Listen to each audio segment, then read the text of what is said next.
These news stories had forum readers glued to the TV set as kids. A couple of weeks ago, I shared what some of us at the forum remember as our first news memories.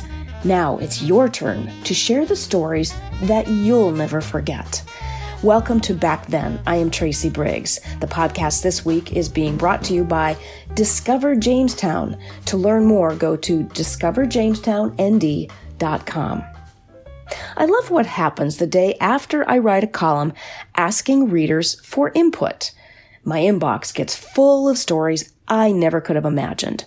That's what happened a couple of weeks ago when I asked you to share the first major news story you remember.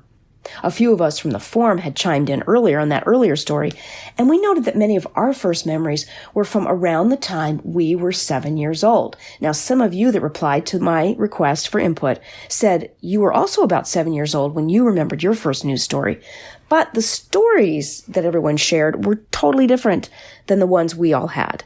So I wanted to share them here for you, and these are actual quotes that people sent me from their email box. So I am saying these in their words. Here they are. This is from Judy Smith from Dent, Minnesota. My first memory of a news event was when I was 6. We lived on 4th Avenue South in Fargo. We were on vacation on our way back from Seattle after visiting relatives. We stopped at a motel for the night, the kind that had the individual cabins. The next morning, the owner came to the cabin and said, "You folks from Fargo? I see North Dakota plates in your car." My dad said we were. He informed us a tornado had gone through the day before and wiped out 4th Avenue South. I had 2 brothers home at the time. Lines were down, so they couldn't be reached. Turned out they were fine, and the tornado was on the north side of town. We got back to see a lot of the aftermath. So sad. Laura Carley of Fargo has similar memories of that Fargo tornado in 1957. Here's what she wrote. Does a weather news memory count? The tornado of 1957 is my very vivid memory. I was 7 years old when Dewey Bergquist had a very crude, by today's standards, graphic of a black tornado on TV. We were playing outside and did not want to come in. My mother showed us the breaking news on TV, and as we rushed to the basement, we could see the funnel outside. Perhaps I can still see that graphic in my mind, as our house was leveled and we had to be helped out of the basement. Thank you, Dewey Bergquist, breaking weather news.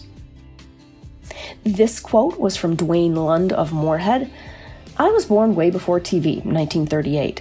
The first news I recall was April 13th, 1945, the day after President Roosevelt died. We lived on a farm without electricity. My aunt and uncle came over to tell us. They were fortunate enough to have a battery radio. I was 6 years old at the time. Here's a memory from Judy Smith of Fargo.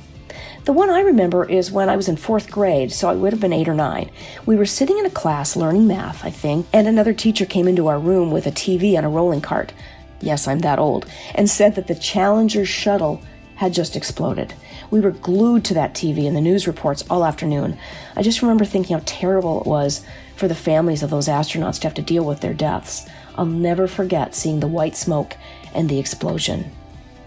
This is what Faye Reed from Pelican Rapids, Minnesota said. I must have been 8 when we read in the Weekly Reader that Dwight Eisenhower became president. I went to West Fargo South School. And here is what Matt Ensign of West Fargo wrote.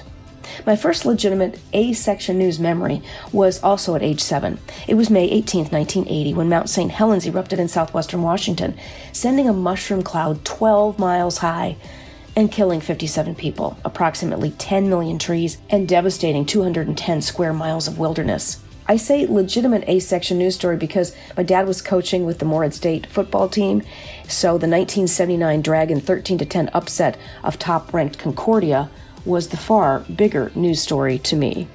Good point. And finally, here's a story from Tara Fremming of Fargo. The first one I remember was when baby Jessica fell down the well in Texas in 1987. I was 6.5 years old, and I was glued to our TV set to see what was going on to try and rescue her.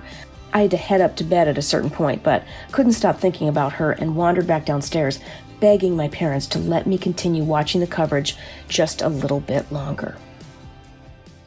Many thanks to all of you readers who shared your first news memories with me. I was not able to include everybody's story, but I really appreciated hearing from everybody. Such different, very vivid memories, and kind of gave me a peek at what other kids were like when they were little.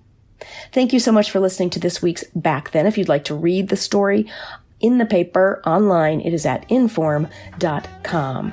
Thanks again to our sponsor, Discover Jamestown. To learn more, go to discoverjamestownnd.com. Forum Communications is proud to be part of The Trust Project. Learn more at thetrustproject.org.